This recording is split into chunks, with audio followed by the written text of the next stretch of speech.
Today I'm reacting to your Bad Blood 2024 Hot Takes. Hot Takes is a video series where I give you all a platform to be able to voice your thoughts, whether they're good thoughts or bad thoughts or everything in between about the world of professional wrestling. Today, specifically, we're looking at your thoughts about Bad Blood 2024. But if you want to be featured in the next episode of Hot Takes, make sure that you follow me on X because I ask for your hot take after every episode of Raw, SmackDown, and every WWE Premium Live event. And as always, don't forget to subscribe to this channel, ring that bell for notifications. If you're a wrestling fan, I am 100% confident that you're going to fall in love with this YouTube channel because we always upload daily wrestling content. All right, let's jump into it. I thought the announcement was going to be a women's mid-card championship. Seeing the outline of a belt, I just knew that was it, and that was underwhelming. I'm excited to see the champion square off, but that title was unnecessary. Give us the title we're asking for. So you're preaching here. Everything that you're saying, I pretty much entirely agree with because I also thought that they were about to announce a women's mid-card championship belt, considering that actually would have been a historic announcement. And they were telling us that Triple H was about to make a groundbreaking historic announcement, and it just was not groundbreaking or historic at all. Look, I'm okay with champion versus champion. It's going to be fun. It's going to be entertaining. But at the end of the day, it's just going to be a big, grandiose exhibition, just like it was in the late 2010s when they did this in Survivor Series. And part of the reason why Survivor Series started feeling like less of a big four PLE was because nothing really ever moved the needle at Survivor Series because it was just a big exhibition of champions versus champions that didn't actually move narratives forward. And that's what Crown Jewel is going to become. And if that's what it wants to be, I'm sure it'll be really good at it. I really want to see the top champions go up against one another and the top women's champion go up against one another as well. It's going to be incredibly entertaining, but there's a downside to it. Whoever loses is actually going to feel like a secondary B-tier champion because the other champion is going to be carrying around some monstrosity of a belt that tells everybody that they're the A-tier champion. But if they actually wanted to make history, if Saudi Arabia actually wanted to push the needle forward with WWE and WWE fans, they would have announced a women's mid-card championship tournament to culminate at Crown Jewel. And I understand that women's wrestling is not the biggest thing in Saudi Arabia, and it's not the best place to crown a new women's champion. I'm with you on that part. But if the Saudi government and the Saudi shows actually make attempts and they actually want to showcase women's wrestling, I think that's good for everybody and it actually moves things forward. But as it is, this actually regresses the importance of Crown Jewel in my eyes. This entire announcement failed in every regard. The heel turn from Kevin Owens not being shown on TV was the right call. It makes it blur the lines and it can feel like a real beatdown we weren't supposed to know or see. Cinema. This is entirely true. I think at first I didn't like it. I was like, why didn't we make time for this on Bad Blood? But the more time passed, the more I saw people talking about it, the more I saw clips surfacing online, I was like, damn, WWE are absolute geniuses because Bad Blood is over and people were still talking about WWE and Bad Blood well into when UFC was going on. This might be one of the bravest, most creative attempts that I've seen WWE take for a major storyline. To not have it develop on their TV screens is kind of crazy, but it's not their first time doing that. We saw that with The Rock pushing narratives forward on his own Instagram on the Pat McAfee show that would then, of course, be culminated on episodes of SmackDown and Raw, and that's what we're doing here again. It worked with The Rock, and it absolutely worked here because we're all talking about it. It's all over social media. Bad Blood is over, and this is actually the biggest talking point coming out of Bad Blood because they were just so smart. They knew that so many people were going to be filming them, that people would organically share this across the entire planet. It's guerrilla marketing tactics. It's absolutely genius. CM Punk versus Drew deserved the main event spot despite everything that happened at the event. So obviously I understand why Punk versus Drew didn't main event. I get it. The Rock returning is such a monumental thing and he's such a huge name and a massive draw for the WWE. The Rock is not going to agree to not be the main event. So they were pretty much handcuffed at having that tag team match and everything that happened in that tag team match being the main event. I get it. I'm not stupid. I totally understand WWE's decision. But based on execution, based on how good thing A and thing B were, thing A was better. I just think that Drew McIntyre versus CM Punk was the far more entertaining match. It had the best story out of the two, and it killed the crowd for the rest of the show to follow up that match. Like, just people couldn't get into the other matches as well because they were just so damn tired from how good and exhilarating CM Punk versus Drew McIntyre was.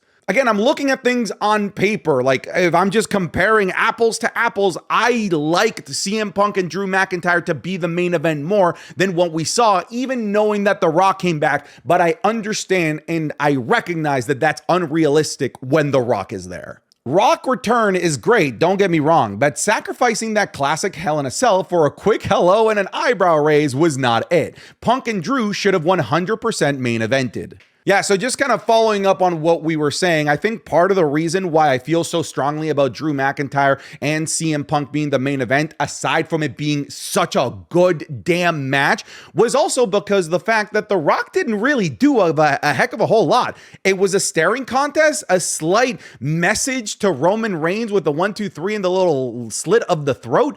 But had The Rock gone out there, had he like actually moved the needle in terms of like who he's aligning with, had he beaten somebody down, then I think things would be differently. But yes, this was traded for just an eyebrow raise and a, hey, how's it going? Okay, I'll see you later. I'll see you whenever it is that I'm willing to make more time for the WWE. But yeah, had The Rock done more, I probably would have been totally fine. And the main event that they chose would have been justified. But because it was just kind of underwhelming, yes, The Rock returning is awesome and I'm here for it. But the fact that he didn't really do anything made me stick with my guns in saying that CM Punk and Drew should have been the main event. I wouldn't actually mind getting Gunther versus Goldberg after that encounter. Careful what you fucking wish for, okay? Seriously, when it comes to Goldberg, Goldberg could win at any moment, especially when we have Saudi Arabia around the corner. And if Saudi Arabia is around the corner, Goldberg can win. And we cannot have Gunther, the ring general, lose to Goldberg. Be careful what you wish for. But if the plan is to actually have Gunther win, I think it'd be entertaining. It'd be interesting at the very least to see quite literally like two polar opposites wrestle one another. Somebody that can go 30 minutes and have a technical masterpiece, and Goldberg who can't go more than 3 minutes without concussing and killing himself. I'd be very interested how that would even work. I would like to see it. I feel like Gunther would be hilarious with his promos during that segment, but careful what you wish for. Gunther's gimmick evolving into being the biggest troll possible while also backing it up is genuinely so good. His jokes and delivery are so on point. It makes me laugh every single time, and I look forward to hearing what he has to say whenever I see his cheeky grin. Yeah, dude, like Gunther is becoming the entire package right before our very eyes in 2024. We are seeing him evolve into a proper like WWE character worker, because we always knew that he was an amazing in-ring technician that could have a 5-star banger, but now he's building on that awesome foundation that he had and becoming a WWE superstar in front of our eyes. Gunther's promos are some of my favorite moments of Monday Night Raw on a routine basis. Like you say, his delivery with his jokes, it's so dry yet so witty and so on point and so perfectly timed with his shit-eating grin. He's just killing it. The Crown Jewel title might be the ugliest title ever. I'm inclined to agree, but obviously there's things like the 24/7 title. I kind of agree because of how much they were touting about how beautiful it was. Like, look at this expensive belt. Look at all the diamonds. Oh my God, this is such a thing of beauty. It's a goddamn monstrosity, man. It's just so tacky. It's too big. It's unnecessary. And it looks like it's overcompensating for something. I don't like it. Raquel's return was so underwhelming. I'm glad that she's back and she's heel again, but damn, that match ending was shit. It's so funny because when I predicted that Raquel was coming back about a month ago, people called me an idiot. And then when she finally comes back, oh my God, that was like the most fucking predictable thing the WWE could have done. Figure it out, okay? Listen, the return is necessary to give Rhea Ripley and Liv Morgan more legs, especially on Monday Night Raw segments, because now the dynamic has changed. Liv Morgan doesn't have to run away. She doesn't have to play the cowardly heel because now she's got her Diesel. She has her bodyguard. She has Raquel Rodriguez, who can stand toe-to-toe and is bigger and badder than Rhea Ripley. So this adds more legs and a more interesting dynamic to this feud overall, which will likely stretch into the Royal Rumble at this pace. But I gotta say, although I'm glad that Raquel is back and it's a necessary evolution for this feud, the execution of this was absolute dog water. I don't know who messed up. Did Raquel mess up? Did she put Liv Morgan to pin Rhea Ripley when she was never supposed to do that because it just made everyone in the ring look silly? Or did the ref mess up and he wasn't supposed to see what he saw, but because he saw it and it was so blatant that he saw it, he had no choice but to call for the bell, thus kind of just bungling everything that happened? We'll probably never know. Overall, that whole segment with Raquel's return, the disqualification finish, yada yada, it just didn't look good, and it kind of left everyone with a bit of a sour taste in their mouth in what should have been a big moment. But we're happy that Raquel Rodriguez is healthy. She looks great. Send it. Jeez. Don't do it, Rock!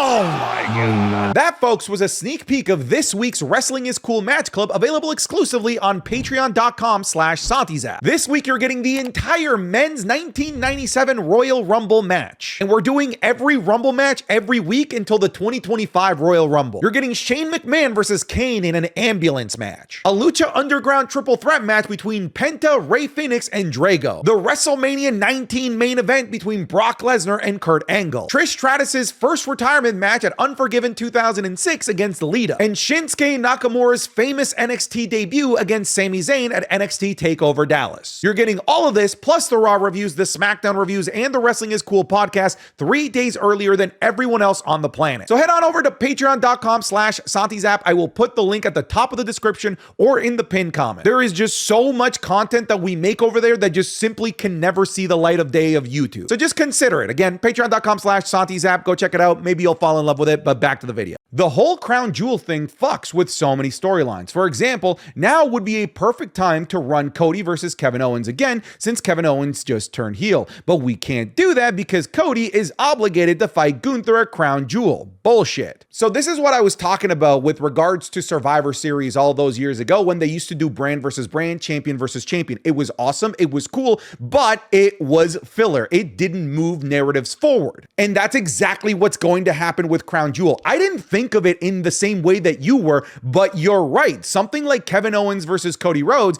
is either going to have to get paid off on SmackDown, or we're going to need to wait about 2 months for this to get paid off at Survivor Series. Because, as you said, Cody Rhodes is now handcuffed to facing somebody that he doesn't actually have a storyline with. And although the match is going to be cool, it's a great showcase of professional wrestling, it's just an exhibition and doesn't push narratives forward, which I'm sure will create a bit of a backlog jam with existing storylines as we put them in a bit of a holding pattern until we can actually pay them off at a PLE that allows it to pay it off. Because Crown Jewel is just not going to be that moving forward, it seems, because this seems like it's going to be a yearly thing, which again, I think is a mistake. Additionally, the Saudi shows were actually making strides forward at feeling important. Like, you couldn't miss a Saudi show, because if you missed a Saudi show, you missed like a major moment of a storyline happening. But here, it feels like we're actually taking 5 steps back, and it makes these Saudi shows once again feel like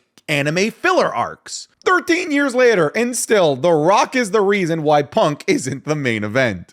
And the fact that Dwayne is in the main event of Bad Blood and I'm not makes me sick. It is kind of funny, I'm not gonna lie. The fact that CM Punk was gone for so damn long from the company and The Rock was gone for all of those years as well, only for CM Punk to come back and The Rock decides to come back at around the same time. Honestly, these two are just destined to get in each other's way, it seems. But this is true. Like, The Rock is the reason why CM Punk did not main event Bad Blood. There's no other way around it. I love Jimmy Uso. I'm glad that Jimmy Uso returned, but that It's not a big enough reason to give the shaft to CM Punk and Drew McIntyre and make them the opening match. It's just not. I do hope that at some point or another, CM Punk can actually claim his main event because, damn it, this man absolutely deserves it. That was the worst PLE of the year. The fact that CM Punk and Drew got benched for a staring contest is peak comedy. I still don't think that it's the worst PLE of the year. I'm actually still going to go with Money in the Bank. I think that Money in the Bank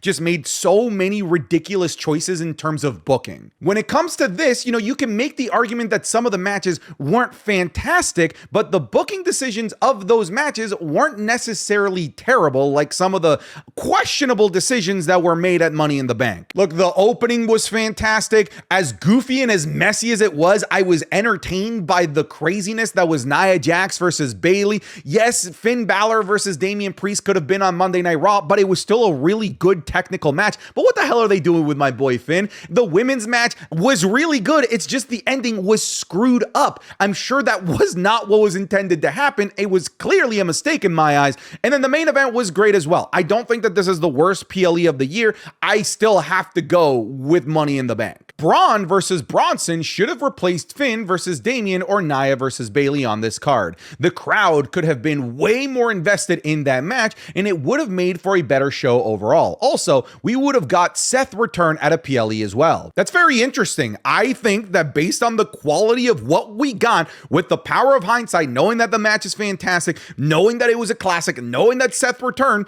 yeah, sure, it absolutely was worthy of Bad Blood. But I will say that it being the bookend of an episode of Monday Night Raw maybe makes it a bit more memorable because that's how the show ended. And it didn't have to share the spotlight by being a precursor to something else that would go on after. So I'm actually okay with Monster vs. Monster having been the main event of Monday Night Raw, mostly because I kind of enjoy seeing these mid-card main events play out from beginning to end, not behind a paywall, entirely for the majority of wrestling fans to see on Raw and SmackDown. But could Last Monster Standing have been on Bad Blood? Absolutely. Could Andrade versus Carmelo Hayes been on Bad Blood? Absolutely. Could Wyatt Six versus American Made in the Street Fight been a Bad Blood? Absolutely. The mid-card has been absolutely torching. But I've come to peace, and I like the idea of these mid-card feuds just getting their time in the light on Raws and SmackDown. The crown jewel, quote, belt is the dumbest idea of all time. 1, a champion has to lose to another. 2, how do you decide the, quote, ultimate champion if men and women are doing it? There seems to only be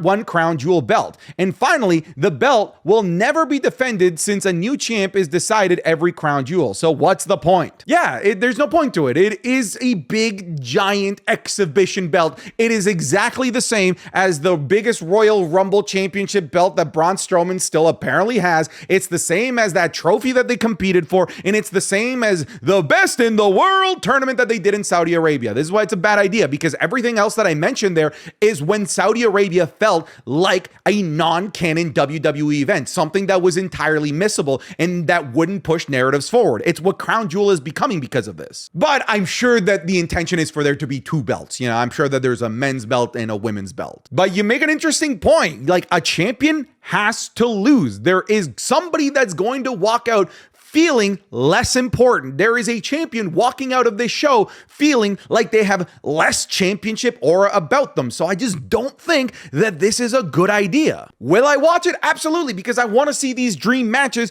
that are only going to be possible on Crown Jewel, but it's just not the right call based on the current momentum that WWE has in terms of storytelling, because it's been awesome and been pushing the boundary, and this is just going to feel like a frozen moment in time where we were not going to be able to elevate and continue storylines until we get past Crown Jewel. Rock needs to stop showing his, quote, belt, acting like it means something. I think it's funny that he comes with his belt. I think it works to his narcissistic, I'm the final boss character. Hey, whatever it is that you're doing over there with your championship, it doesn't matter, because what matters is who I am. It's going through me. It's beating me, the final boss, because I'm a narcissistic piece of crap. It works that he's now carrying this fake ass belt, pretending like it matters. You're right. It's stupid. It's goofy, but I think it works with the character that The Rock is trying to portray. Does it mean something? Absolutely not. It means something in the delusional world of The Rock, this Hollywood prima donna final boss that he's become. It's a great character, and I actually think it's a good plot device for this character that he's become. The Liv and Rhea feud had incredible potential, but has been really underwhelming. Really hope that they don't drag it to Mania. I don't think that the intention, at least, is to go all the way to Mania. We're already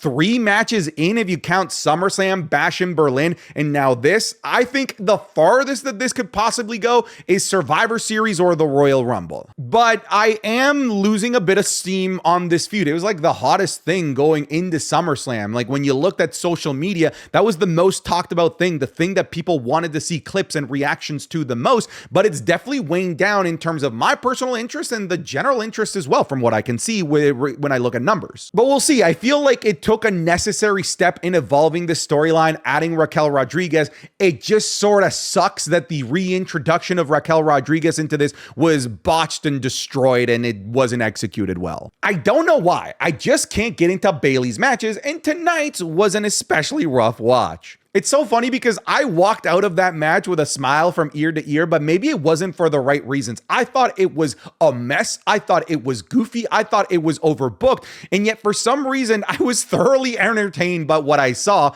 but it seems like I'm in the minority, and I'm willing to, admit that with y'all. It seems like most people did not like what they saw out of Nia Jax and Bayley, but I'm pretty confident that this is it. This has to be the end of the feud. They've clearly moved on to Nia and Tiffany Stratton. We still have Charlotte around the corner. So I just don't think that you're going to be getting any of these Bayley matches for world titles anytime soon. I believe that it's her bus stop and she's about to get off of this bus. Maybe it was better in person, but why was Cody's entrance so awkward? The random playing of the instruments in the song and then botching his theme. The band didn't really even sound like it was playing Kingdom at first. So it's true, at first I couldn't tell that it was Kingdom. It just sort of sounded like noises. Now, from what I've heard from people in attendance, and if you were at Bad Blood, please confirm if this is true or not, it sounded good. It sounded like Cody Rhodes' theme. That's why the entire crowd whoaed alongside the actual song when they were supposed to whoa. But on our end, it just didn't sound very good, and it might just be that the audio mixing really wasn't conducive of that band being in an indoor space or something. But for the people watching at home, it made it awkward. The entrance it was kind of cringy. I got to be honest with you. But I got to say, I've heard that it sounded much better in person. And I've also heard from people that actually know orchestras and music, because I absolutely don't. I am not the authority in this, is that the placement of where they all were was awkward in terms of them seeing the drummer or the person that was conducting, because only half of them could see them with their own eyeballs while the other half had to use their ears to figure out where they were in the song. I don't know. Listen, music geeks, you tell me. The new Judgment Day story just isn't working, and it feels so unimportant. But Liv and Dom are doing great. Yeah, Bad Blood was just not a good weekend for the overall Judgment Day storyline and the actual Judgment Day members. Yes, Liv and Dom are doing great, but what happened with Raquel Rodriguez and the execution of it didn't help them. On top of that, you also now have a Finn Balor who was supposed to be this menacing, evil backstabber Balor without a heart that just sort of feels like a red shirt at this point. Somebody that Damian Priest could absolutely, easily, every single episode of Monday Night Raw do away with. Out of everybody on this show, Finn Balor took the biggest L out of everybody, figuratively and literally. He lost his match, but the way that he lost his match honestly just hurt his character so damn much, because he cheated, he had the numbers game, and he hit Damian with 3 of his finishers, only for Damian to no-sell the third one and hit him with 1 South of Heaven chokeslam to win. I'm confused as to what they're doing to Finn Balor. It seems like Finn Balor, I don't know, maybe he shit in Triple H's oatmeal in the morning, and that's why he's being treated this way. But yeah, we need to do something about Finn Balor, because what they're doing right now isn't working. And if you want to talk even more, let's do something about these tag titles, because it's not working on the Judgment Day. Let's get them off of them, please. Live from Atlanta, even with my $300 nosebleeds, this was the night of my life. Hell yeah. No matter what, I'll remember this PLE as my first PLE ever in person. And honestly, I think in audience, it was so perfect. I'm so happy that you had a great time. These shows in person really are a spectacle,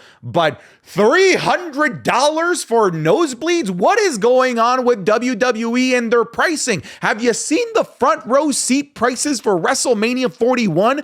$50,000? Are you kidding me? If I'm paying $50,000, I better get to hang out with John Cena for an entire year. The overall ticket prices for WWE shows are getting out of hand, even the house shows, which are supposed to be the most affordable shows and the best bang for your buck, are getting pretty expensive as well. I get it, WWE is the hot ticket in town. Everybody wants to see WWE, but damn, it is tough to justify some of the prices that they've been asking for in 2024. If you're from Berlin, you know what I'm talking about. You should have seen the insanity when it came to the prices at Bash in Berlin. It was like they were paying WrestleMania prices. I don't know how you fix this because I'm not an economist. I don't know that you have to fix it because they keep freaking selling out every single show. So expect these prices to go up even more. This was needed, and like you've said in so many of your videos, let Papa H cook on timing of events. So happy for Jimmy and excited for what's to come next. This was one of the highlights of the show, and I am glad that when it comes to the return of Jimmy Uso,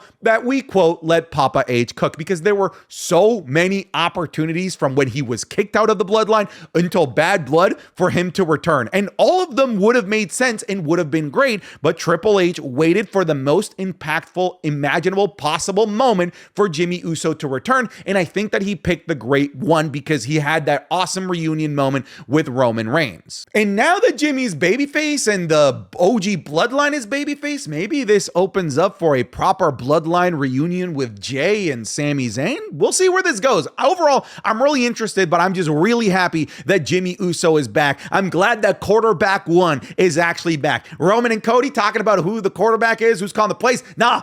They were all puppets to the actual quarterback, Jimmy Uso, baby, calling all the audibles that he needs to. All right, folks, thanks so much for watching this episode of Hot Takes. Thank you so much for submitting your thoughts. I'll see you in the next video. Bye. Okay, get out of here.